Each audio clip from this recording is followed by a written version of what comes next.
الا ان اولیاء اللہ لا خوف علیہم ولا هم يحزنون الذین آمنوا وكانوا يتقون صدق اللہ العظیم وبلغنا رسوله النبی الامین المتین الکریم ونحن على ذلك لمن الشاہدین والشاکرین والحمد للہ رب العالمین۔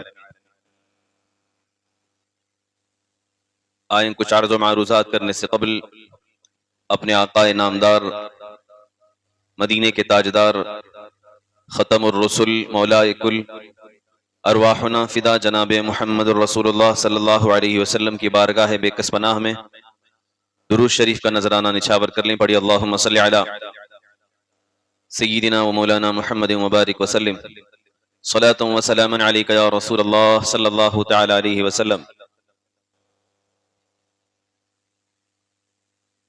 واہ کیا مرتبہ اے غوث بالا تیرا، اونچے اونچوں کے سروں سے ہے قدم اعلیٰ تیرا، سر بھلا کیا کوئی جانے کہ ہے کیسا تیرا، اولیاء ملتے ہیں آنکھیں وہ ہے تلوا تیرا۔ عزیزان مکرم، جس مہینے میں ہم زندگی کی سانسیں لے رہے ہیں، اس مہینے کو خصوصیت کے ساتھ پیر پیراں میر میراں سیدی شیخ عبد القادر جیلانی رضی اللہ عنہ کے نام سے منسوب کیا جاتا ہے، اور اس نسبت کی وجہ یہ ہے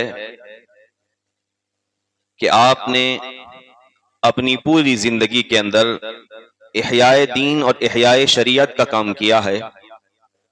خصوصیت کے ساتھ ہر مہینے کی 11 تاریخ کی رات کو جب 12ویں شب لگ جاتی ہے، حضور غوث پاک کی عادت کریمہ تھی کہ وہ اپنے مدرسے کے احاطے میں محفل رکھا کرتے تھے، جس محفل کا مقصد صرف یہ ہوتا کہ لوگ اس محفل میں شریک ہوں اور رسول پاک صلی اللہ علیہ وسلم کے متعلق حدیثیں سنیں، بیانات سنیں اور اپنے ایمان کو تازہ کریں، اور پھر سب کو کھانا کھلایا جاتا جس میں امیر بھی ہوتا، غریب بھی ہوتا، فقیر بھی ہوتا، سارے لوگ آپ کے در پر حاضر آتے، اور یہ معاملہ انگریزی اعتبار سے، دن کے اعتبار سے 11 تاریخ، اسلامی اعتبار سے 12 تاریخ،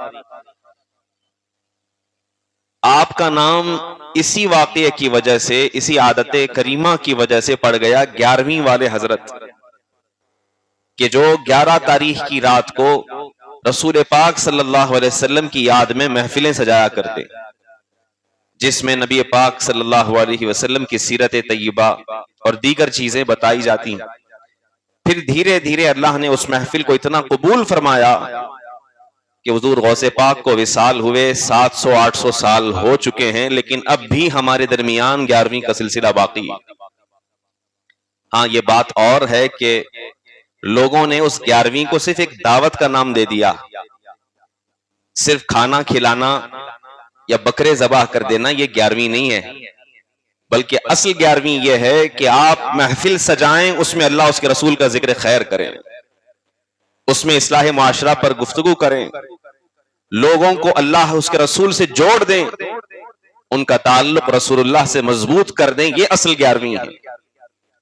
اور پھر اس کے بعد اس محفل کے اختتام پر آپ جو مہمان آئے ہوئے ہیں اگر ان کو آپ کھلاتے ہیں تو یہ تو باعث ثواب ہے، لیکن اس کو صرف خاص طور پر ایک شعار بنا لینا کہ ہم اس کو یوں ہی منائیں گے، یہ بے جا ہے۔ آپ نے دیکھا ہوگا پہلے کے جو بزرگ حضرات تھے، جب ان کے گھروں میں یہ 11ویں کی محفل منعقد ہوتی تھی تو سب مل بیٹھ کر کے حضور غوث پاک کے واقعات سنایا کرتے تھے، اور رسول پاک صلی اللہ علیہ وسلم کی نعتیں پڑھا کرتے تھے، اس کے متعلق گفتگو ہوا کرتی تھی۔ اب دھیرے دھیرے اہم چیز ختم ہونے لگ گئی، اور جو اس کے اخیر والی چیز ہے وہ زیادہ پروان چڑھنے لگ گئی۔ لہٰذا ہمیں چاہیے کہ ہم اصل کو کبھی نہ بھولیں بلکہ اس کو باقی رکھیں۔ آج بھی آپ بغداد شریف جائیں گے، آپ دیکھیں گے کہ وہاں کا ماحول، وہاں کا سسٹم، وہاں کا نظام کس طرح ہے کہ آپ کے آستانے کے پاس ہزاروں علماء کرام دنیا بھر سے تشریف لاتے ہیں اور وہ رسول پاک کی شان میں بیانات کیا کرتے ہیں۔ اس میں عربی بھی لوگ آتے ہیں، ہندی زبان بولنے والے بھی آتے ہیں، ملیشیا کے بھی آتے ہیں، انڈونیشیا کے بھی آتے ہیں، انگریزی بولنے والے بھی آتے ہیں۔ ہر ایک کا مقصد صرف یہ ہوتا ہے کہ وہ دین کی ترویج و اشاعت کے متعلق بات کرے، پھر اس کے بعد وہ ایکسٹرا چیزوں میں آتا ہے کہ لنگر میں جایا جائے اور کھانا کھایا جائے۔ لہذا چاہیے کہ ہم رسول پاک صلی اللہ علیہ وسلم کی تعلیمات کو اور حضور غوث پاک کی بتائی ہوئی باتوں کو ہم عام کریں۔ میں آپ کو بتاؤں، دو تین باتیں بس بتاؤں گا غوث پاک کے متعلق۔ آپ کا نام عبد القادر تھا، لیکن آپ مشہور ہوئے محی الدین کے نام سے، محی الدین کہا جاتا ہے آپ کو، اور غوث تو لقب ہے ایک۔ ہر زمانے کے اندر جو ولایت میں مراتب کے انتہا پر پہنچ جاتے ہیں ان کو غوث اور قطب کہا جاتا ہے۔ لہذا آپ کا جو اصل نام ہے وہ عبد القادر ہے، اور آپ کو جو لقب دیا گیا وہ ہے محی الدین۔ کیوں یہ لقب دیا گیا؟ کتابیں آپ پڑھیں گے تو آپ کو معلوم ہوگا۔ اللہ کے رسول صلی اللہ علیہ وسلم فرماتے ہیں، میری امت میں ہر 100 سال کے بعد اللہ تعالیٰ کسی ایک ایسے عالم کو پیدا فرماتا ہے کہ جو دین کے سسٹم کو، جو دین کے نظام کو، مرجھائے ہوئے نظام کو تر و تازہ کر دیتا ہے۔ اسی کو مجدد دین کہا جاتا ہے۔ اسلام کو پھیلے ہوئے اس دنیا کے اندر 1400 سال ہو چکے، اور یہ بالاتفاق فیصلہ ہے علماء کرام کا کہ اس میں 7ویں صدی کے مجدد اگر کوئی ہیں تو وہ حضور غوث پاک رضی اللہ تعالیٰ عنہ، ایسے عالم دین جنہوں نے اپنی زندگی کا اکثر حصہ علم دین کے لیے وقف فرمایا، سیکھنے اور سکھانے میں، اور ہزاروں لاکھوں تلامذہ آپ کے رہے، شاگرد رہے، جن کو آپ نے برائی کے راستوں سے ہٹایا اور دین حق کے راستے پر لائے۔ اللہ اکبر۔ اس لیے آپ کو محی الدین کہا جاتا ہے کیونکہ عربی میں معنی ہوتا ہے، محیو کے معنی ہوتا ہے زندہ کرنے والا، یا محی الدین کا معنی دین کو زندہ کرنے والا۔ جب زمانے کی اقدار میں دین مرجھا چکا ہوتا ہے، اللہ تعالیٰ اپنی جانب سے رسول پاک کی اولاد میں غوث پاک کو پیدا فرماتا ہے، پھر وہ دین کی احیاء کا کام، دین کو زندہ کرنے کا کام ایسا کرتے ہیں کہ آپ کے شاگردوں میں سے ایک شاگرد کا نام اگر میں بتا دوں تو آپ عشق کر جائیں گے، جن کے زمانے میں حضور غوث پاک رضی اللہ عنہ موجود ہیں۔ آپ کے شاگردوں میں سے ایک شاگرد سلطان صلاح الدین ایوبی کا نام آیا کرتا ہے، جنہوں نے 2 اکتوبر کو بیت المقدس کو پھر سے فتح کیا تھا اور اسلام کے دامن میں لا کر کھڑا کر دیا تھا۔ آپ تاریخ پڑھیں گے تو آپ کو معلوم ہوگا کہ سلطان صلاح الدین ایوبی نے اگر بیت المقدس فتح کیا ہے تو ان کے پیچھے اگر کسی کی دعائیں کار فرما رہی ہیں تو وہ حضور غوث پاک کی دعائیں رہی ہیں۔ یہ آپ کے وقت کے قطب ہیں، آپ کے وقت کے غوث ہیں۔ اللہ اکبر۔ ہم ان کا احترام اس لیے کرتے ہیں کیونکہ انہوں نے اس دین کے لیے، اس امت کے لیے ایک سرمایہ چھوڑا ہے، عظیم ذخیرہ چھوڑا ہے۔ صرف کرامات بتا دینا اور ان کی لنگر و نیاز بتا دینا یہ کوئی اہم چیز نہیں ہے، بلکہ آپ یہ بتائیں کہ حضور غوث پاک رضی اللہ عنہ نے اپنی زندگی کے اندر کس طرح اس دین کے لیے قربانیاں پیش کی۔ آپ کو پتا ہے تبلیغی اسفار 89 ایئرز تک آپ کی عمر شریف رہی ہے حضور غوث پاک کی، اور زندگی میں کثرت سے آپ نے دور دراز علاقوں کا سفر کیا ہے لوگوں کو اللہ کی طرف بلانے کے لیے۔ کہاں تک سفر کیے؟ حتیٰ کہ آج جو پڑوسی ملک ہے ہمارا پاکستان، وہاں کے ایک علاقے تک آپ کا سفر ہوا ہے، اور وہاں پر آپ نے کچھ دن قیام بھی فرمایا ہے، اور آپ کے ہاتھ پر کئی ہزار لوگ جو اس وقت کافر تھے وہ مسلمان بھی ہوئے۔ دین کی ترویج و اشاعت کے لیے آپ نے دور دراز کا سفر فرمایا، اور کیسے شیخ ہیں، اللہ اکبر، کیسا مقام ہے۔ بعض علماء کے بارے میں فرمایا جاتا ہے کہ اللہ رب العزت انہیں پیدائشی اللہ کا ولی بنا کر کے پیدا کرتا۔ بعض تو وہ ہوتے ہیں کہ زندگی میں مراتب عبادت کی بنا پر حاصل کیا کرتے ہیں کہ پیدا ہوئے، پھر اچھی زندگی میری، علم حاصل کیا، عمل کیا، اللہ نے ان کا مقام بلند فرمایا۔ لیکن بعض وہ ہوتے ہیں اللہ تعالیٰ ان کو پہلے سے چن لیتا ہے۔ علماء کرام بالاتفاق فرماتے ہیں غوث پاک وہ ہیں جن کو عمل کے سبب یا علم کے سبب نہیں بلکہ اللہ کے فضل کے سبب ولایت کا مقام حاصل ہوا ہے۔ آپ جیلان کے رہنے والے تھے، جو آج ایران کے اندر ہے، جس کو گیلان کہا جاتا ہے، کیلان بھی کہا جاتا ہے، آج بھی وہ علاقہ موجود ہے ایران میں۔ وہاں پورا قبیلہ آباد ہے سادات کرام کا، سید زادوں کا۔ اور ان کے گھر میں جن کے گھر میں آپ پیدا ہوئے ہیں آپ سب ان کے والدین کے واقعات جانتے ہیں. میں بس ایک بات بتاؤں, حضور غوث پاک رضی اللہ عنہ کی جو ولادت ہوئی تھی وہ رمضان المبارک میں ہوئی تھی, اور آپ سب کو معلوم ہے کہ آپ نے سحری کے وقت سے لے کر کے افطار کے وقت تک اپنی ماں کے سینے کو منہ نہیں لگایا. حالانکہ بچہ پیدا ہوتے ہی وہ بھوک سے بلبلا رہا ہوتا ہے اور ایک نئے عالم میں آ چکا ہوتا ہے. اس کے لیے پہلے کی دنیا ماں کا پیٹ ہے, اس سے پہلے عالم ارواح میں تھا, پھر ماں کے پیٹ میں آیا, پھر اس کے بعد دنیا میں آیا. تو یہ جو عالم کی چینجنگ ہے, بدلاؤ ہے, یہ انسان کی صحت پر اثر ڈالتا, اور بچے کو اس وقت اشد ضرورت ماں کے دودھ کی ہوا کرتی. اللہ تعالیٰ ماں کا خون جگر دودھ کی شکل میں اسے عطا کرتا ہے. لیکن کیا بات ہے کہ غوث پاک شیخ عبد القادر جیلانی پیدا ہوئے ہیں اور بھوک کی شدت کے باوجود اپنی ماں کے سینے سے منہ نہیں لگا رہے ہیں. پورا دن گزر گیا اور مغرب کے وقت جب اذان کی صدا بلند ہوئی تب حضور غوث پاک رضی اللہ عنہ نے اپنے ماں کے سینے کو منہ لگایا تو ان کی ماں پکار اٹھی اور آپ نے فرمایا یقیناً میرا بیٹا کوئی عام بچہ نہیں ہے بلکہ اللہ کا پسندیدہ بچہ بن کر کے پیدا ہوا ہے. اس کو اس بات تک کی سمجھ ہے کہ دن کے اوقات میں رمضان میں روزہ رکھا جاتا ہے اور افطار کے بعد کھایا جاتا ہے. یہ اللہ کے برگزیدہ اولیاء ہوا کرتے ہیں, اللہ کے خاص بندے ہوا کرتے ہیں. بلکہ بعض بچپن کے آپ کے واقعات کچھ اس طرح بتائے جاتے ہیں کہ آپ عام بچوں کے ساتھ کھیلنے کے لیے اگر کبھی چلے بھی جاتے تو غیب سے آواز آتی تھی, عبد القادر تمہارا مقام یہ نہیں ہے کہ تم ان کے ساتھ کھیلو. اور ایک کتاب میں تو ہم نے پڑھا بھی تھا اور استاد سے سنا بھی تھا, آپ شاید 9 سال کے یا 7 سال کے تھے, راستے سے گزر رہے تھے, گائے سامنے سے گزر رہی تھی, اس کی پوچھ پکڑ کر کے آپ نے کھیلنا چاہا. چھوٹے بچے ہوتے جاتے جاتے جانوروں کو کبھی پتھر مار دیا, کسی کو کھیلنا چاہا. حضور شیخ عبد القادر جیلانی رضی اللہ عنہ بچپنے کے عالم میں آپ نے اس گائے کی پوچھ پکڑی. کتابوں میں ملتا ہے, آپ سے خود یہ بات روایت ہے, فرماتے ہیں وہ گائے مڑی اور فصیح عربی زبان میں اس نے جواب دیا ہے عبد القادر کیا تمہیں اللہ نے اس لیے پیدا کیا ہے کہ تم ایک بے زبان کے ساتھ کھیلتے رہو؟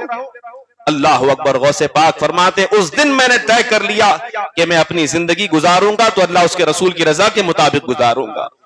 پھر آپ نے ان لا یعنی اور بےہودہ یا جن سے کوئی فائدہ نہیں دنیا اور آخرت میں ان کاموں سے آپ بچتے رہے, احتراز کرتے رہے, اور پھر دھیرے دھیرے وہ مقام حاصل ہوا کہ آپ مدرسے میں جب پڑھنے کے لیے جاتے, کتابوں میں ملتا ہے کہ آپ مدرسے کے اندر جیسے ہی داخل ہوتے کبھی کبھار غیب سے آواز آ جایا کرتی تھی, اے تلامذہ, اے بچوں, جگہ دے دو, اللہ کا ولی تمہارے درمیان تشریف لا رہا ہے.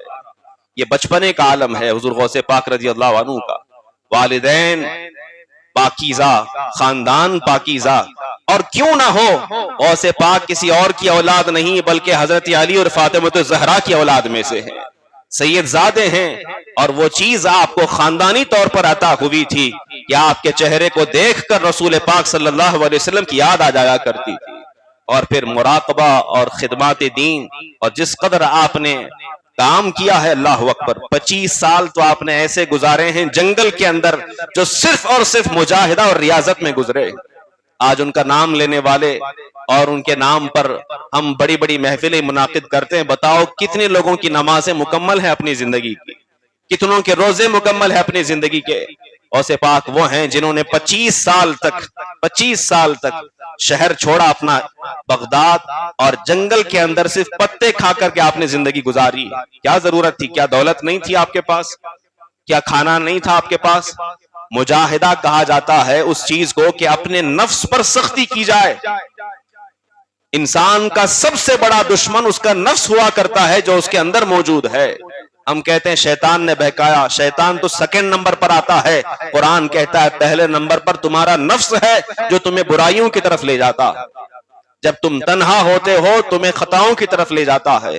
اس نفس کو مارنے کا علاج سب سے بڑا, جو بزرگان دین فرماتے ہیں سب سے بہترین علاج, اگر نفس کو مارنا چاہتے ہو تو اللہ کی رضا کے خاطر اسے بھوکا رکھو, اسے بھوکا رکھو. آپ 25 سال تک جو ملتا وہ کھا لیتے, نہ کوئی آپ کو جانتا نہ آپ لوگوں کو جانتے. ایسے زمانے میں آپ نے وقت گزارا، لیکن اس کے بعد جب اللہ کی طرف سے حکم ہوا، آپ لوگوں میں تشریف لائے، آپ کی عبادات، آپ کے ریاضات، آپ کے مجاہدے اس طرح قبول ہوئے کہ پھر آپ ممبر پر جب کھڑے ہوتے بیان کے لیے اور آپ کہتے الحمدللہ، تو جتنا مجمع آپ کے سامنے ہوا کرتا وہ دھاڑے مار کر رویا کرتا تھا۔ اللہ اکبر۔ بعض تو وہ ہوا کرتے کہ جب آپ بیان کرتے تو کئی جنازے آپ کے بیان کے بعد اٹھا کرتے تھے۔ کتابوں میں ملتا ہے کہ آپ کی زبان سے کوئی ایک سادہ سی بات بھی نکل جاتی تھی تو لوگوں کے وہ دلوں میں اتر جایا کرتی تھی، اللہ نے وہ چیز آپ کی زبان میں عطا فرمائی۔ ہزاروں کا مجمع ہوتا، اس ٹائم تو مائک نہیں تھا، کوئی چیزیں نہیں تھیں، اور نہ اس میں مکبر کو یوز کیا جا سکے گا، بلکہ آپ کھڑے ہوتے اور آواز آپ لگاتے، آپ کی آواز کو اللہ تبارک و تعالی ہر ایک کے کان تک پہنچا دیا کرتا تھا۔ کئی ہزار لوگ جنہوں نے اسلام کو قبول کیا ہے، کئی ایسے لوگ ہیں جنہوں نے اپنے گناہوں سے توبہ کی ہے، جن کے دل صاف ہوئے ہیں اور پھر وہ راہ حق کی طرف چلنے والے ہوئے ہیں۔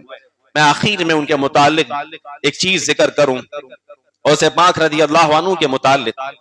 لوگ صرف بعد کی زندگی ذکر کرتے ہیں کہ ایسی کرامتیں تھیں، ایسا مقام تھا۔ جانتے ہیں مجاہدے کیسے ہوئے تھے ان کے؟ ایک ماں آئی تھی آپ کے پاس، یہ ان لوگوں کے لیے نصیحت ہے جو اپنے بچوں کو مدرسوں میں پڑھاتے ہیں، اسکول میں پڑھاتے ہیں، کالجز میں پڑھاتے ہیں، اور چاہتے ہیں کہ ہمارے بچے بالکل عیش و آرام سے رہیں، کوئی ان کو تکلیف نہ ہو۔ یاد رکھیں، اللہ رب العزت نے دنیا کا نظام ایسا رکھا ہے، ہر تکلیف کے ساتھ آسانی ہے، ہر تکلیف کے ساتھ آسانی ہے۔ اگر تکلیف تمہیں زندگی میں پڑھائی کے زمانے میں آتی رہے گی تو یہ بات پکی ہے کہ اللہ تعالیٰ بعد میں آسانیاں عطا فرمائے گا۔ اور اگر آپ طالب علم نہ بھی ہو، آپ زندگی یوں ہی گزار رہے ہو، زندگی میں تکلیفیں زیادہ ہیں، تو گھبرانا نہیں، کیونکہ تکلیفیں بھی دینے والا اللہ ہے اور تمہارا خوشحالی دینے والا بھی اللہ تعالیٰ ہے۔ اگر زندگی میں مصیبت آئی تو یہ نہ سمجھنا کہ ایسے ہی آ گئی، اس کا بدلہ قیامت میں اللہ ضرور عطا فرمائے گا۔ بہرحال ایک ماں آئی اور آ کر کے اس نے کہا کہ آپ کا اتنا بڑا مدرسہ ہے، ادارہ ہے، بڑے بڑے علماء آپ کے یہاں سے پڑھ کے فارغ ہوئے ہیں، میرے اس بچے کو رکھ لیجئے اور جو پڑھانا ہے آپ پڑھائیے۔ مدرسے کے اندر داخلہ ہو گیا اور بچہ جو ہے پڑھنے لگ گیا۔ کچھ دنوں کے بعد ماں کا سفر وہاں ہوا کہ دیکھتی ہوں بچے کو جا کر کے وہ کس حال میں زندگی گزار رہا ہے، کیا ہے۔ مدرسے کا حال معلوم کیا تو دیکھا کہ بچہ سوکھی روٹی توڑ توڑ کر کے چبا چبا کر کے کھا رہا ہے۔ مدرسوں کے حالات اس طرح کے ہوتے ہیں کہ آپ صرف جو ہے اوپر اوپر آپ کو نظر آتا ہے کہ فلاں مولانا آج اس میں گھوم رہے ہیں، آج اس میں گھوم رہے ہیں۔ آپ نے یہ زندگی نہیں دیکھی جب وہ ماں باپ سے دور ہو کر کے انہوں نے کیسے پاپڑ بیلے ہیں اور زندگی کتنی مشکل سے گزاری۔ ہم نے خود، میں اپنے تجربے کے مطابق اگر بتاؤں تو کئی مرتبہ ایسے کھانے کھائے ہیں جس میں ہم نے ہاتھ ڈالا ہے تو اس کے اندر سے کچھ جراثیم نکلے ہیں اور کچھ کیڑے مکوڑے نکلے ہیں۔ اگر ہم پھینک دیں تو وہ تزیہ ہے، ضائع ہو جائے گا، اور اگر ہم نہ کھائیں تو بھوکے پیٹ پڑا بھی نہیں جاتا۔ چاہے جس حالت میں بھی ہوا آپ، لیکن دین کے لیے اور علم کے لیے آپ کو سختیاں برداشت کرنی پڑتی۔ آج نرم بستر پر رہ کر کے کوئی یہ سوچے کہ مجھے علم دین یوں ہی حاصل ہو جائے گا، ایسا نہیں ہوگا، بلکہ اس کے لیے قربانیاں پیش کرنی پڑے گی۔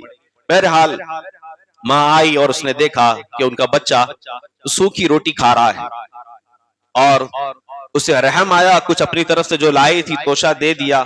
پھر گئی غوث پاک سے، کہا سوچا جاتے جاتے مل کے جاؤں ان کے استاد سے۔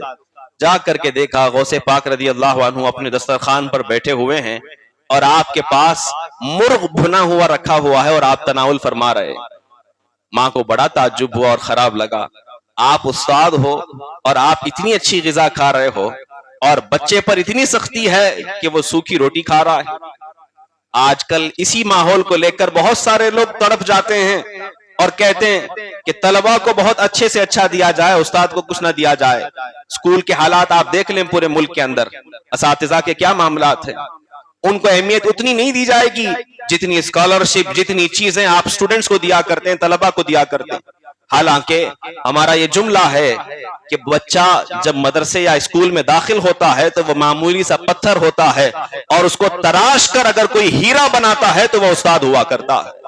غوث پاک رضی اللہ عنہ آپ مرغ مسلم کھا رہے ہیں اور ماں کو بڑا تعجب ہوا کہ آپ یہ گوشت کھا رہے ہیں، بچہ سوکھی روٹی کھا رہا ہے۔ بلا کر کے کہا کہ حضرت مجھے بہت خراب لگا، آپ نے ایسا کیا ہمارے بچے کے ساتھ۔ آپ نے فرمایا اسے بلاؤ۔ بلا کر کے اس کو بٹھایا گیا اور آپ نے اشارہ فرمایا، یہ یاد رکھیں اولیاء کرام کی کرامات قرآن سے ثابت ہیں کہ اولیاء کو اللہ تعالیٰ یہ طاقت دیتا ہے کہ ایسی محیر العقول چیزیں اللہ تعالیٰ ان کے ہاتھ سے صادر فرماتا ہے۔ آپ نے شاگرد کو بلایا اور بٹھایا اور سامنے دیکھا کھانے کے بعد جو ہڈیاں بچی ہوئی تھی مرغی کی، کتابوں میں لکھا ہے، اس کی طرف اشارہ فرمایا قم بِإِذْنِ اللہ، اور اس ماں نے دیکھا کہ ان ہڈیوں پر گوشت جمع ہوا، پھر اس کے اندر خون اتر آیا اور پر جمع ہوئے اور وہ مرغی زندہ ہو کر دوڑنے لگ گئی۔ پھر آپ نے فرمایا اس ماں سے جب تیرا بیٹا اس لائق ہو جائے گا تب وہ یہاں بیٹھ کر کھا سکتا ہے، بھی اس کے مجاہدے کے دن ہے، تکلیف کاٹنے کے دن ہے، لہٰذا جو وہ کھا رہا ہے اسے کھانے دو اور محنت کرنے دو، پھر تم دیکھو گی کہ اللہ تعالیٰ اس سے بھی زیادہ طاقت اس کے ہاتھ میں عطا فرمائے گا۔ یہ حضور غوث پاک نے نصیحت فرمائی ہے طلباء کے لیے اور علوم دین اسلامیہ حاصل کرنے والوں کے لیے۔ ہم اپنی زندگی کے اندر اگر کوئی مصیبت آ جائے اور تکلیفیں آ جائیں تو اس پر صبر کرنا سیکھیں اللہ کی رضا کے خاطر، خاص طور پر سے طلباء کے لیے، کیونکہ جب تم صبر کرتے ہو اللہ تعالیٰ تمہارا ساتھ دے گا دنیا میں بھی اور آخرت میں بھی۔ اور اپنے بچوں کے اندر تعلیم کو منتقل کرو۔ اللہ تعالیٰ سے دعا ہے اللہ ہمیں کہنے سننے سے زیادہ عمل کرنے کی توفیق رفیق عطا فرمائے، ہم تمام کو ایمان اور سنیت پر قائم و دائم رکھے، اسی پر ہم سب کا خاتمہ بالخیر فرمائے۔ وآخر دعوانا الحمدللہ رب العالمین۔ السلام علیکم ورحمۃ اللہ وبرکاتہ۔